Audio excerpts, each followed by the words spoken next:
She perfected the art of surviving on her own. Without the help of a pride, this lioness had to adapt.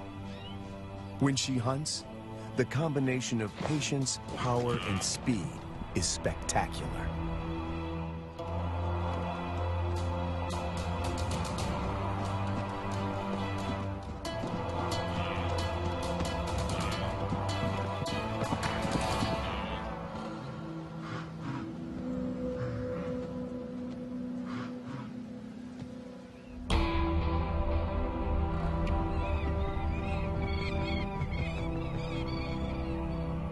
This female is about 6 years old when she steps into the viewfinder of Herbert Brouwer, a wildlife cameraman.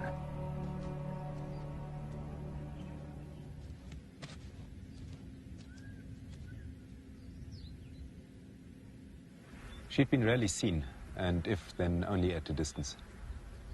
But suddenly there she was, right in front of our eyes. Herbert is captivated by her and returns to the floodplains of Luwa year after year. It comprises 3,600 square kilometers and borders Angola in the west. The bank of the Zambezi floodplain marks the eastern boundary of the park. People living here tell Herbert that the lioness has been alone for many years. They call her Lady Luwa.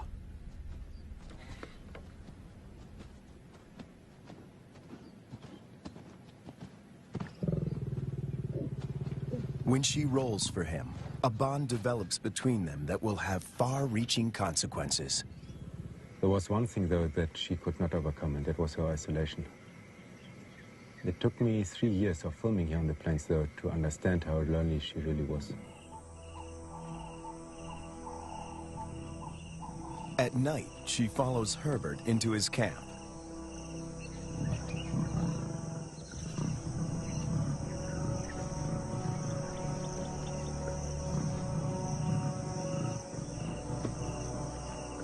He would never expose himself to wild lions on foot, but he instinctively knows that she means him no harm.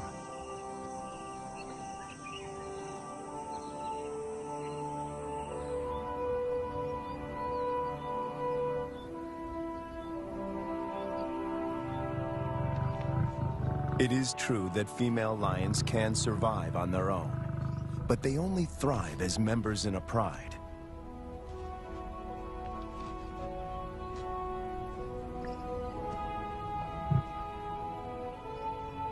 Is it possible to find Lady a mate?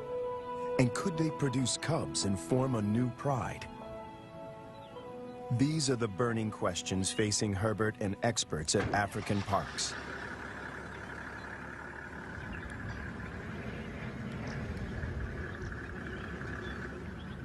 Craig Reed, a manager at African Parks, and veterinarian Dr. Ian Parsons face a dilemma.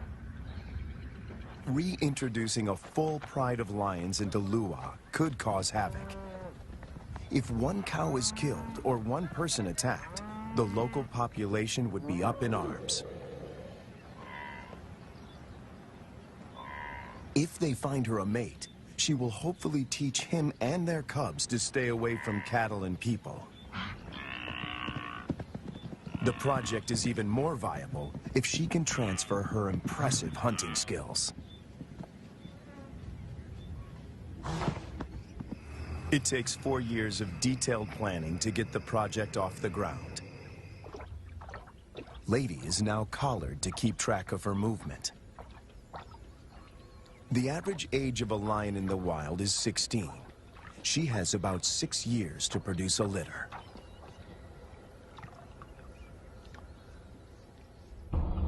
To find a mate for Lady, the team goes to neighboring Kafue National Park. Audio recordings of lionesses lure the males.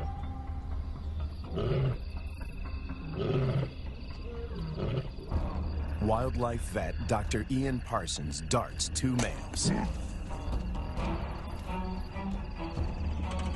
As a coalition, they stand a better chance to survive the trauma of a translocation.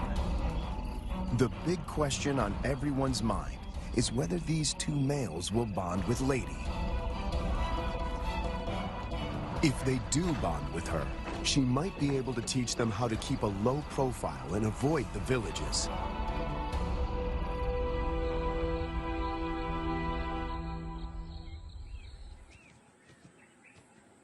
The two lions wake up in an enclosure, or a boma, right in the middle of Lady's core territory.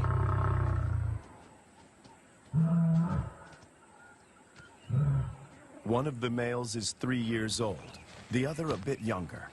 Lady is almost 8 years their senior. The age gap is intentional. Older lions might not submit to Lady's authority.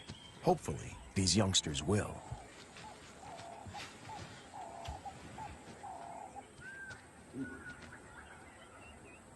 This is the first time in years that Lady has set eyes on her own kind. She keeps watch as the two males familiarize themselves with their new home. The first piece of the puzzle falls into place. But then, disaster strikes. On the 5th day in the boma, they escape. Finding themselves in a strange environment, they could take fright and bolt. To Herbert's relief, he finds them a few hundred meters from the enclosure. Lady's response is odd. She rolls to show them she is not a threat, but she doesn't approach them. The males are aware they are in her territory. Everything is new. It's going to take time to adjust. Before she leaves, Lady marks the territory with her urine. It's a strong message. She's the landowner. They are the squatters.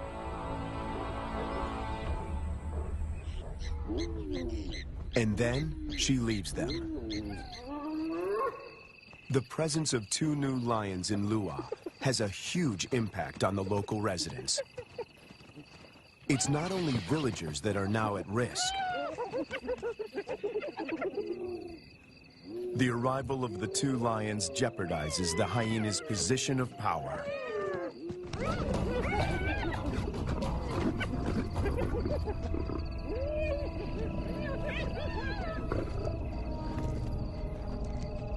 Together, they make a fearsome team. Only the younger of the two wears a collar, as they are almost never apart. The acid test is to see whether they will mate with Lady or leave her to seek other females. It's a precarious start, but the journey has begun.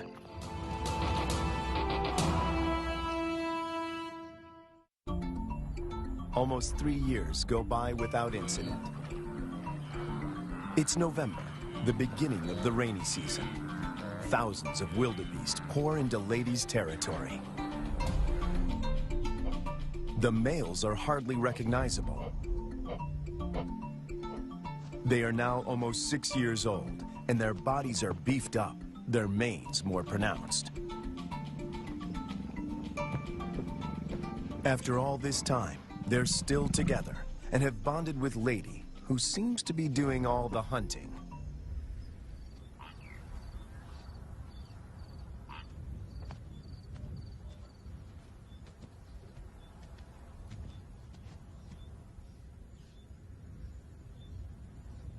She targets wildebeest, almost twice her size.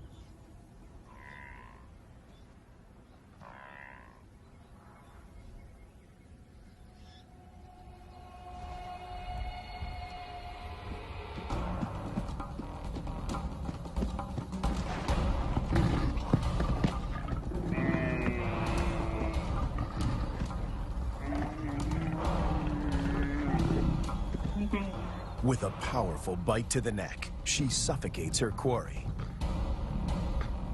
It's all over in minutes.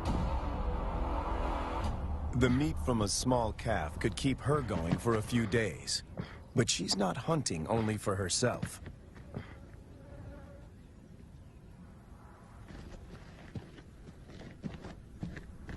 As the most experienced hunter in this trio, she is happy to share her kill.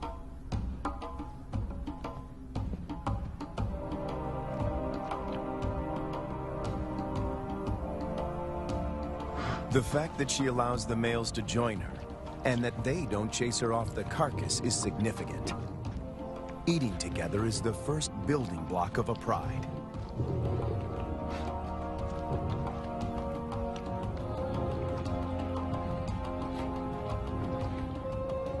Her reward is companionship. The males get the lion's share of her kill.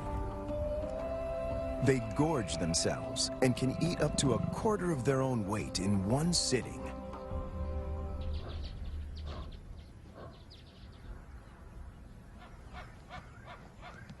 For the first time, Herbert sees the two males compete. It is the younger of the two brothers that emerges as the dominant male.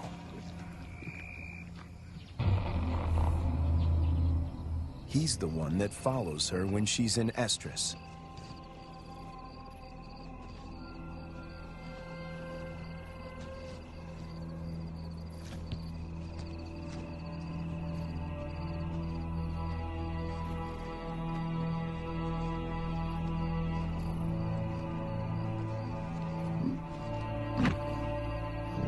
He grimaces, curling back his lips to expose an organ in the back of his mouth that picks up faint chemical pheromones. He can smell that she's in heat.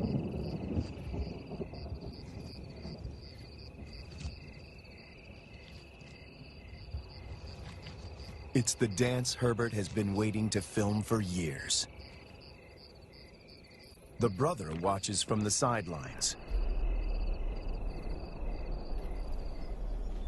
Lady stays receptive for several days and copulates frequently.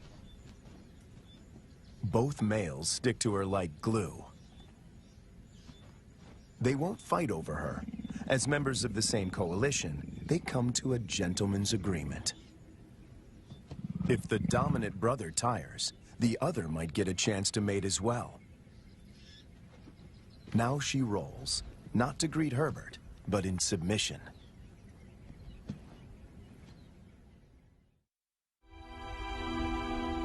When Herbert returns a year later, there are still no cubs. It's a huge disappointment. Lady is now almost 13 years old, and Herbert and the team must consider the possibility that she is infertile.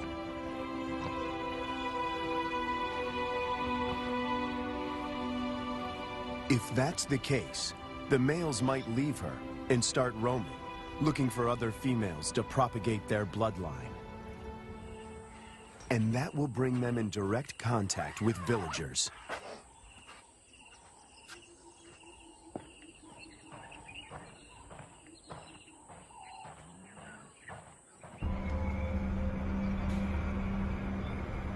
The team decides to import 2 young females.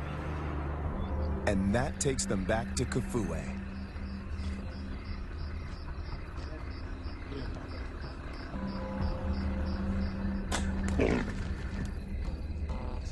Again, the team faces a dilemma.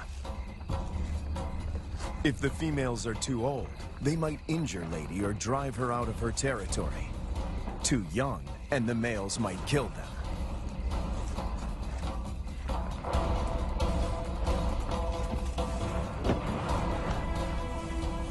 Dr. Ian Parsons oversees the translocation. We need some water just to keep them cool while we're traveling. All right, antidote. That's not very fast acting. It takes about 15 minutes to work.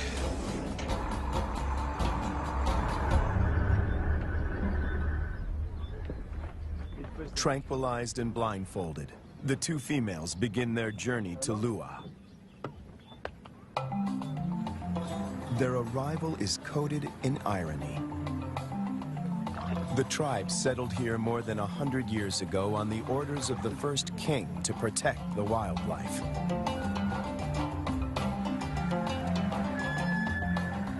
But many of them have never seen a lion.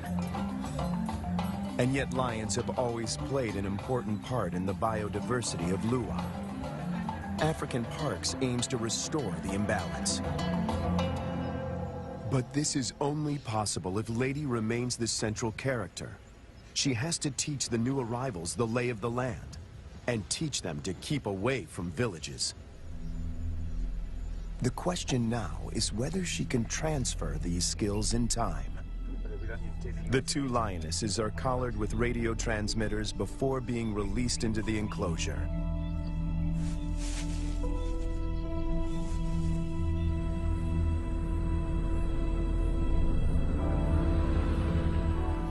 Lady's world is about to be turned upside down once again. To Herbert, she seems sad and confused. She turns her back on the boma and heads north.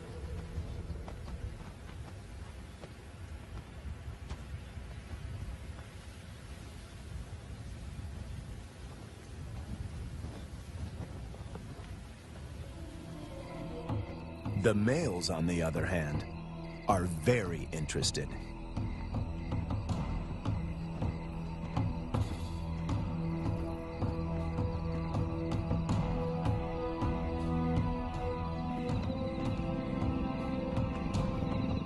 These two lionesses are barely 20 months old and still cub-like.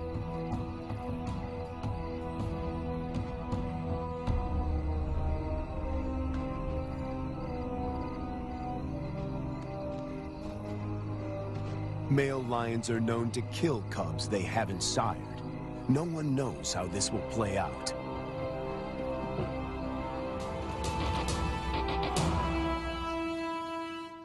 After 3 days, Lady makes a U-turn and returns to the fenced-off boma.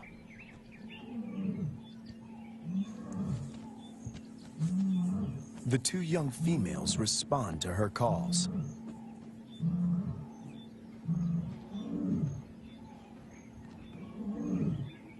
The connection between Lady and the cubs is immediate. She engages.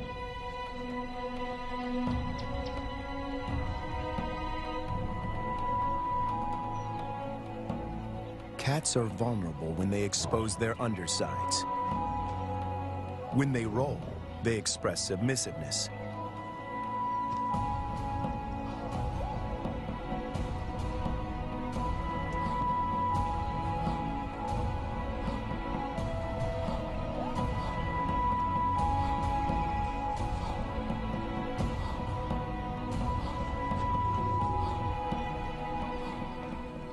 But trouble is on the way.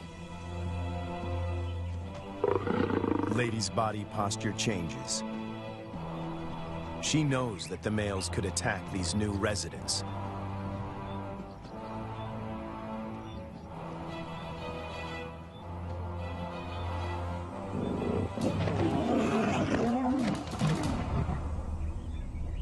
Ears back, every muscle contracted.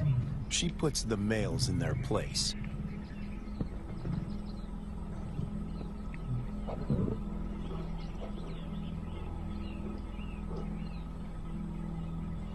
Four cats now crowd her space, after years of solitude.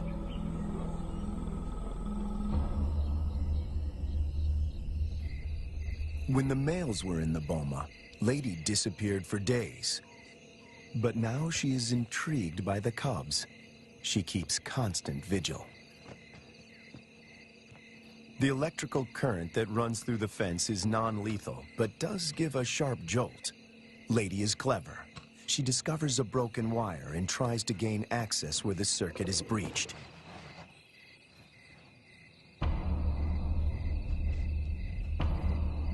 The males are perturbed by the new arrivals. But before they get any ideas, Lady asserts herself. The balance of power might have shifted, but she's still in control.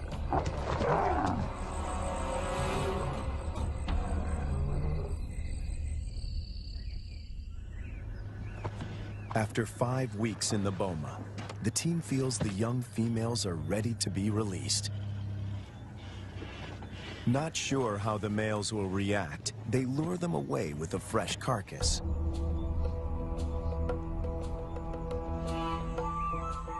The young cubs have also not been fed for a couple of days.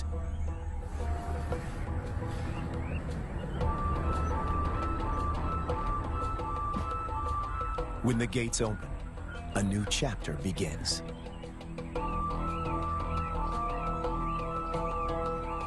Lady is first on the scene. The cubs have spent more than a month in the boma to adjust. The question now is whether this newly forged bond will hold when they step through the gate.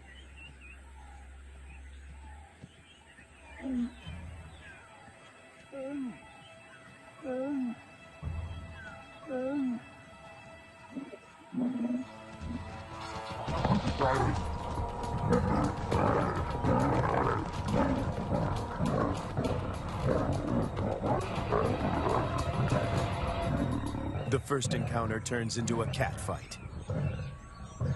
But it is more show than anything else. If Lady wants to kill these cubs, she can do so in the blink of an eye.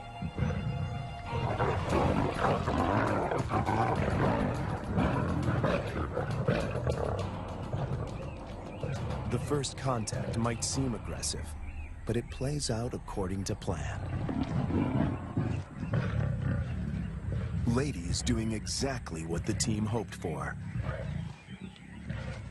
She accepts them in her territory and establishes her dominance.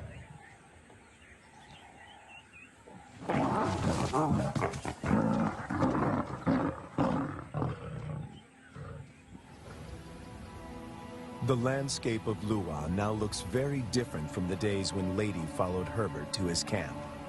Now 2 young and subdued females follow her. But Lady is not used to having an entourage. She's not at all familiar with the dynamics of a pride.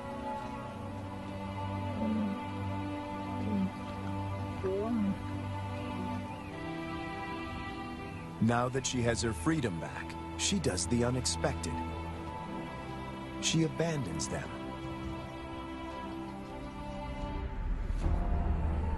The 2 young females now find themselves in a new and unfamiliar environment swarming with hyenas. Since their release, the young females stick together.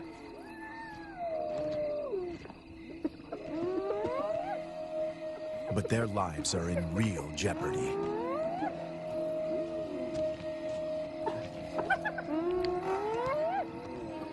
Hyenas can kill lonesome female lions, and tonight, they face a growing mob.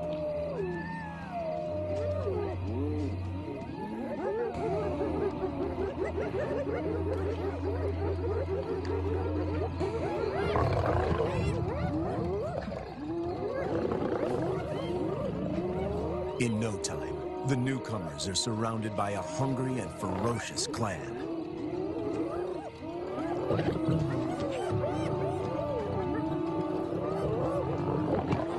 They stand their ground, but the noise attracts a far more dangerous adversary, the males.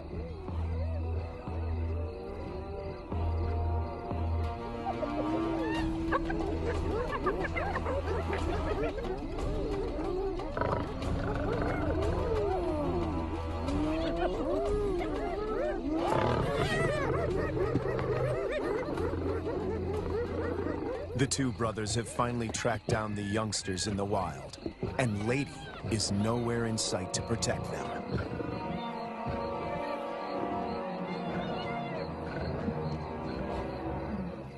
The hyenas know what's good for them. En masse, they retreat.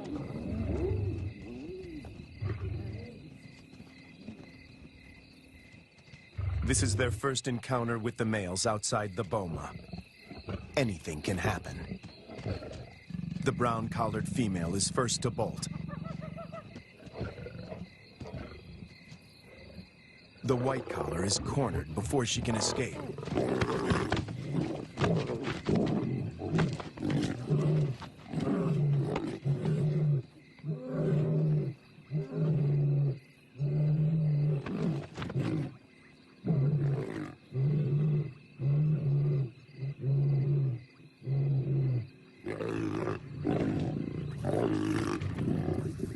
2 against 1. The odds are not in her favor. But her assertiveness could be her saving grace.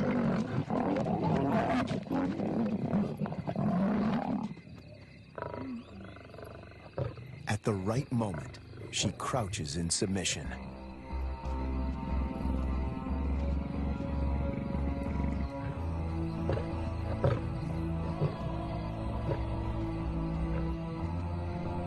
The encounter with the males is a frightening experience for both young females. They split up. Separated, they are now more vulnerable. Danger looms for both of them.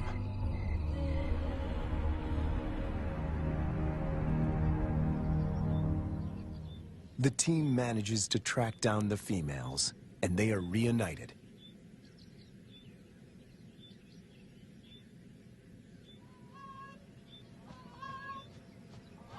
It takes months before they settle down. But little does Herbert know that he is filming them for the last time.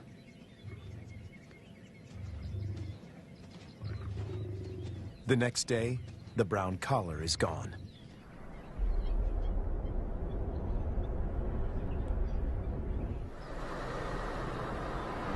Craig Hay heads up one of the search parties. All eyes are now on finding the brown-collared female. Some of the farmers have seen her in the vicinity. Her life is in real danger. Poaching is rife here. And then, their worst fears are confirmed. It's in there. A faint radio signal comes from a pond.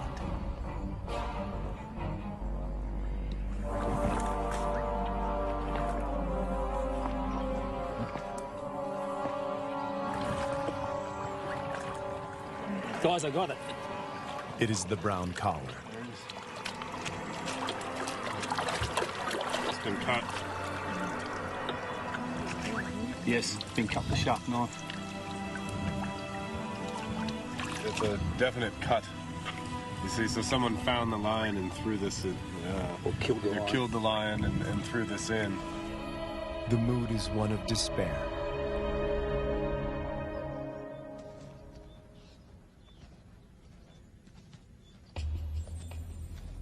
To complicate matters, the female in the white collar turns away from Ladies' Corps territory and begins walking in a northwesterly direction towards Angola. Even if she survives, in time, she will outgrow the collar and suffocate. The dream to establish a pride in Lua begins to unravel. In an unexpected twist, the males follow the white-collared female to Angola. The further they move away from Ladies' Corps territory, the less influence she has in keeping them out of danger zones. A rescue mission is launched to find the white-collared female and the males before they cross the border. Dr. Matt Becker, who runs the Zambian Carnivore Project, joins the search party. He spots the white-collared female a few kilometers from Angola. They dart her. But she runs into the reeds and almost drowns. It's a close shave. It's now 10 to 6. We have 40 minutes. Make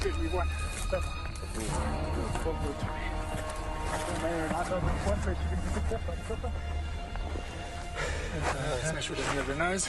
It's going to be windy. The rescue mission is tricky.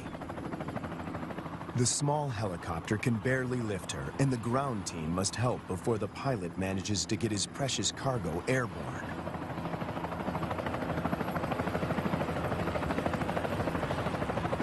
The males have slipped off the radar, and the team hopes they will turn around on their own accord. Meanwhile, more drama unfolds close to the boma. Lady is darted. The plan is to put her in the boma with the surviving female to try and forge a stronger bond between them.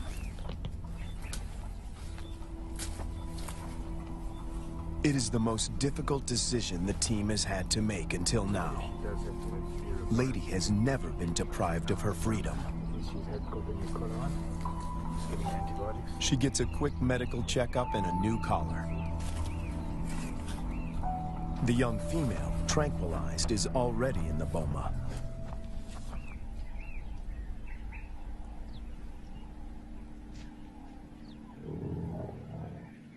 No one knows how Lady will behave in captivity.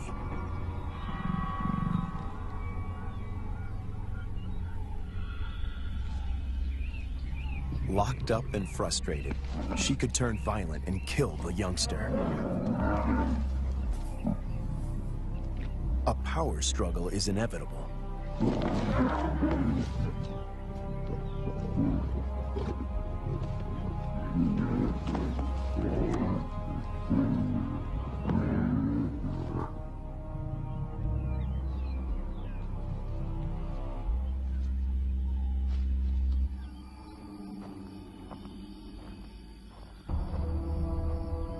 More bad news. One of the males crosses the border and is killed by cattle farmers in Angola. Of the 5 lions, now only 3 remain. Would this be enough to start a pride? No one knows for sure. Lady, when she recovers from the anesthetic, is extremely agitated. She is on the wrong side of the fence and she can't dig her way out.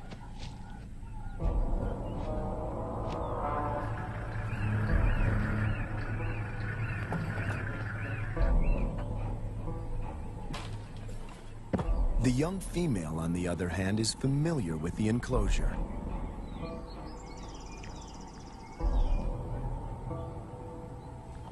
This puts her in a strong position to assert power and seize authority.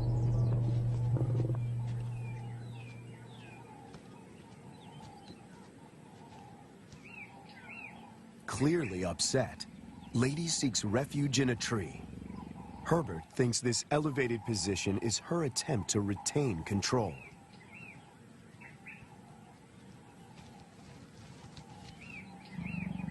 Hunger eventually tempts her down.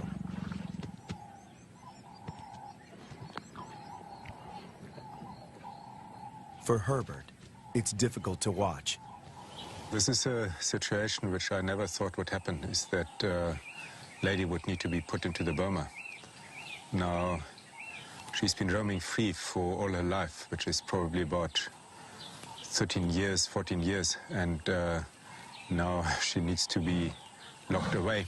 It's good, Lady. The tree becomes a central prop in this battle of wits between these 2 cats.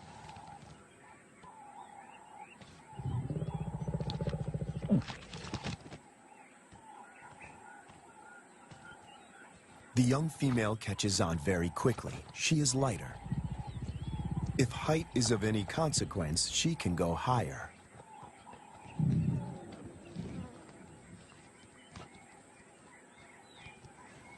From her elevated position, the young female spots the surviving lion. He is just returning from Angola, alone. It seems as if every breakthrough in this project is shadowed by a new set of problems. The 2 brothers formed a strong coalition. They made this territory their own and for 4 years managed to stay out of trouble with the villagers. The hope of establishing a new generation of lions now resides with the survivor.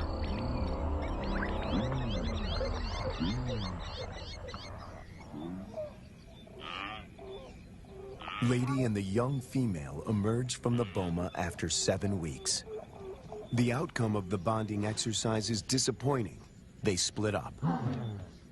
Lady doesn't want another cat on her tail.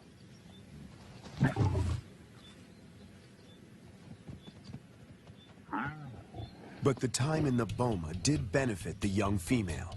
It gave her time to mature. She doesn't see the male as a threat anymore.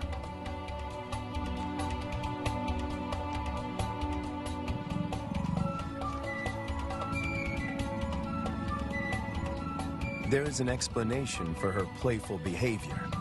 She is an estrus. Lady is excluded from this courting ritual. After all the turns and twists in this complicated plot, she finds herself once more alone.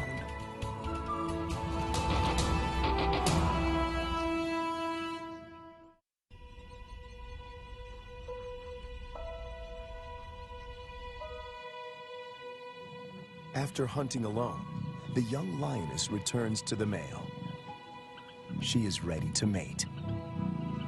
The project is one step closer to reaching its goal. The male will sire the next generation.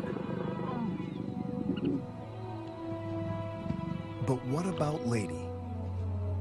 Will she be part of this new pride? It somehow seems sad and tragic if she is now excluded. And on cue, she disappears.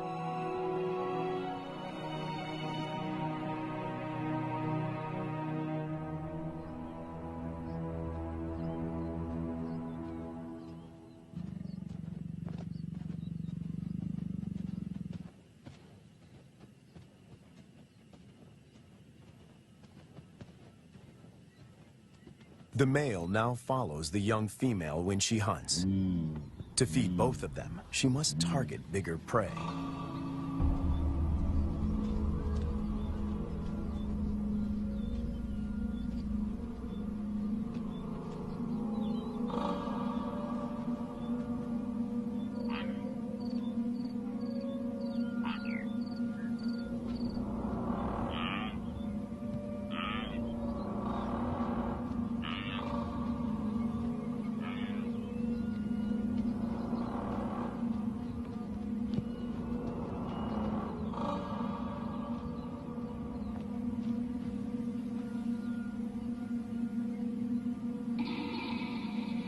The male is not helpful.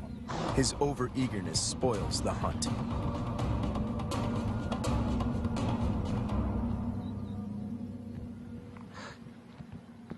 Herbert is about to accept that this regent king and the young female are now the major players in this drama, when Lady suddenly reappears.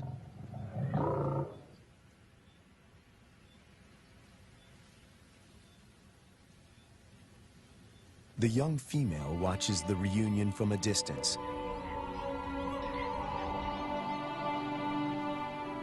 Over many years, Herbert and Lady somehow learn to recognize and respect each other's intentions.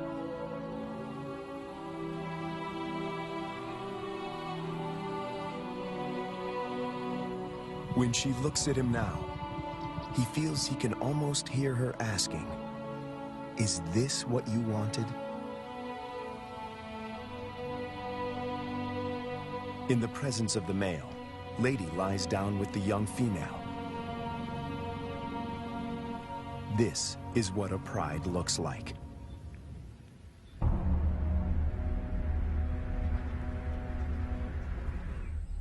After so many years, all the effort and energy that went into this project seemed to pay off.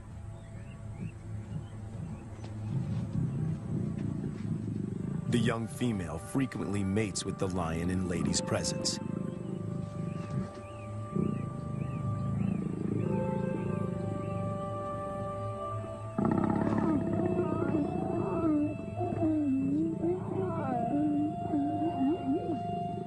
Females are the cornerstone of prides. They form strong bonds and hunt together. The male's instinct is to protect them, and his drive is to breed.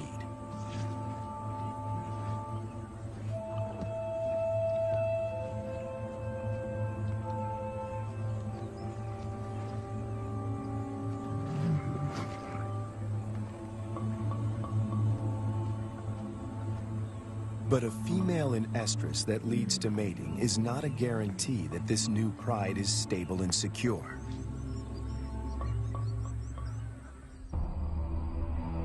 Hunting together is the final test. And then it happens. The young female takes the lead. Lady follows. This is certainly a new development. And the outcome is swift and lethal.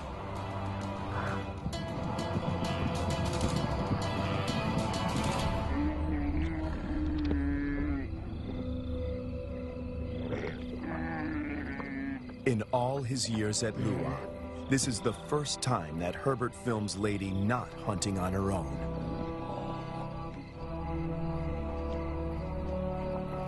When the male joins them, the circle is complete. The air is full of promise.